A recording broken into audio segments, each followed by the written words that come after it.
o tempo se abrevia. Aqui está a chave. E é essa abordagem que eu gostaria de enfatizar dessa vez. Guarde essa frase aí, porque ela é a chave. É por causa do tempo estar se abreviando que nós temos que ouvir essa palavra aí. E o que significa o tempo se abreviar? Ora, irmãos, se Paulo escreveu isso há tantos séculos, qual é o nosso sentimento hoje? Está chegando a hora. O nosso Senhor definitivamente está às portas. Maraná. O tempo se abrevia. E se é assim, o que resta é que não só os casados sejam como se não fossem. Presta atenção. Como se é muito importante. Né? Porque ele está enunciando que o propósito do Senhor nunca foi que nós vivêssemos para o nosso casamento. Olha ou só. para a nossa família. Então, agora me entenda com muito cuidado. Né? Porque o Senhor não está nos autorizando, pela boca de Paulo aí, a casados vivemos vida de solteiro. Os casados sejam como se não fosse. Não é que leviandade seria essa. Mas o Espírito Santo, através de Paulo, está nos ensinando que o objetivo de Deus não está concretizado, resumido, realizado em nosso casamento e nem em nossa vida familiar.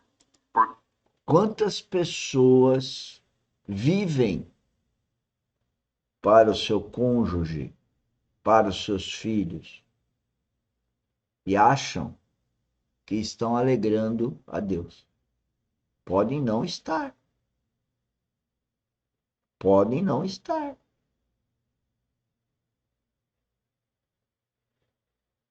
Pois o primeiro amor, o melhor amor, é Jesus Cristo.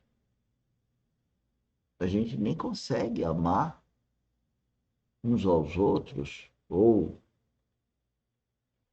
o cônjuge, ou os filhos, se nós não amarmos Cristo. Sabe por quê? Porque nós estamos desgovernados. Nós estamos sendo governados não pelo Espírito Santo. Porque nós colocamos o amor para os filhos, pelo cônjuge, ou o amor pelo dinheiro, o amor pelo hobby. A gente pode ter hobby, desde que seja governado pelo Espírito Santo.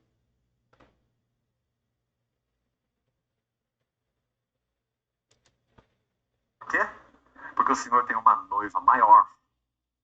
Há um casamento maior do que o nosso. E há uma família maior que a nossa. E há uma Família de noiva Deus. maior do que a nossa. E nós aguardamos o dia em que toda essa realidade maravilhosa será a realidade de todos nós. Então guarde seu coração. Para que você, através de instrumentos tão sagrados, como é o casamento, como é a família, até o trabalho aos olhos de Deus é sagrado. Você não conhece o ensino de Paulo, em especial?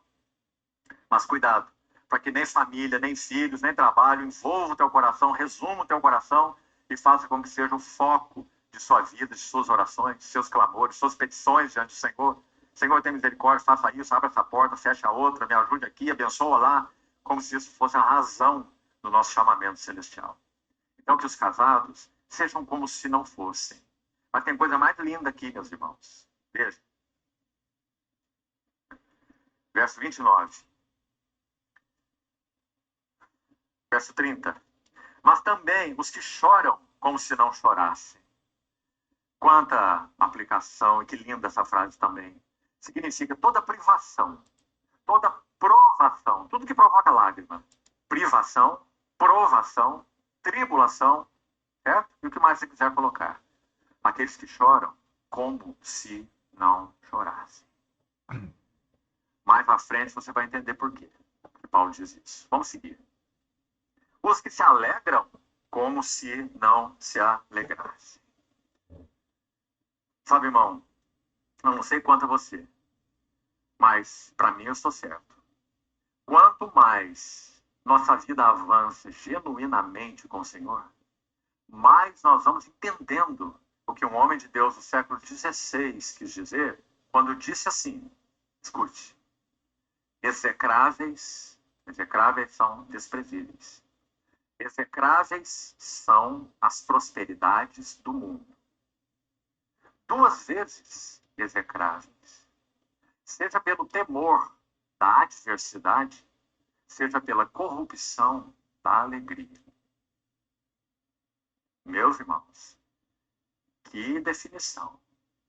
Por que as prosperidades do mundo são desprezíveis? E 2 vezes desprezíveis?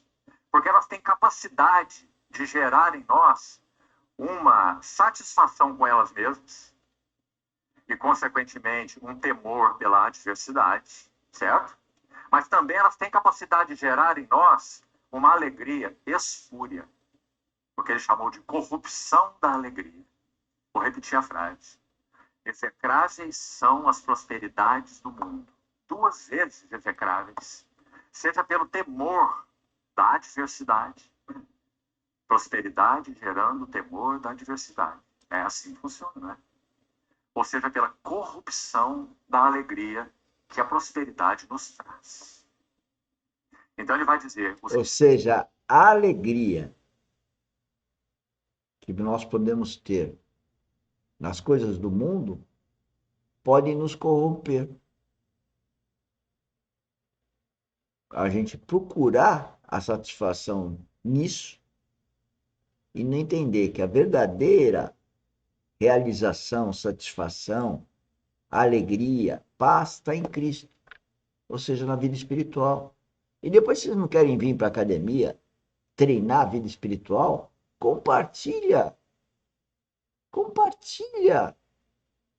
Vamos nos unir nesse propósito de passar esses conhecimentos para ver se a gente toca o coração de outrem. A gente toca, não. Se elas se sensibilizam ao ouvir o Espírito Santo. Se alegram como se não se alegrassem.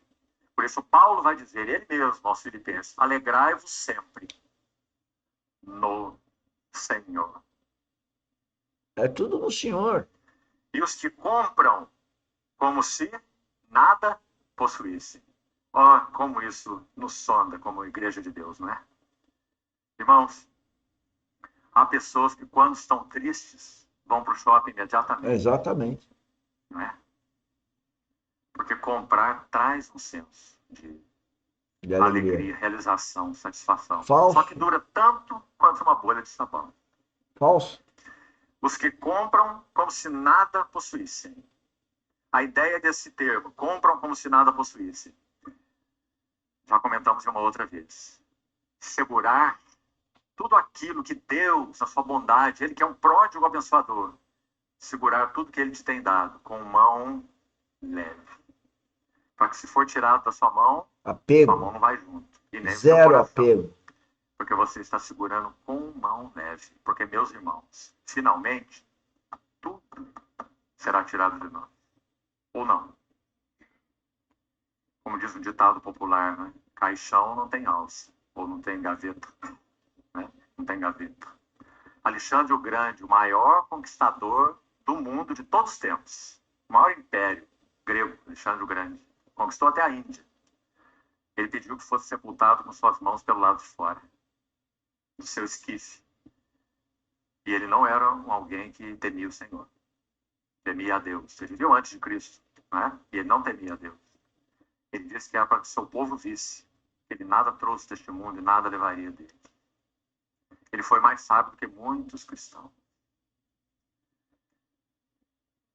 Os que compram como se nada possuíssem. E finalmente, veja, e os que se utilizam do mundo como se dele não usassem.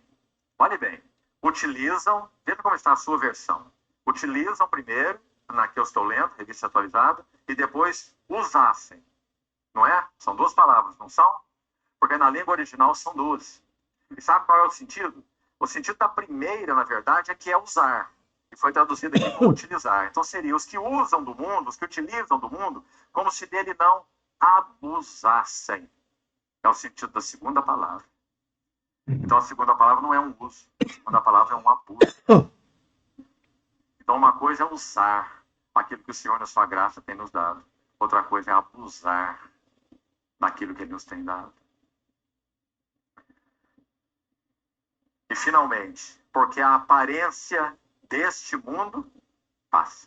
Assim ele conclui. Agora, para terminar, o último texto. Filipenses, capítulo 1. E aqui concluímos, então.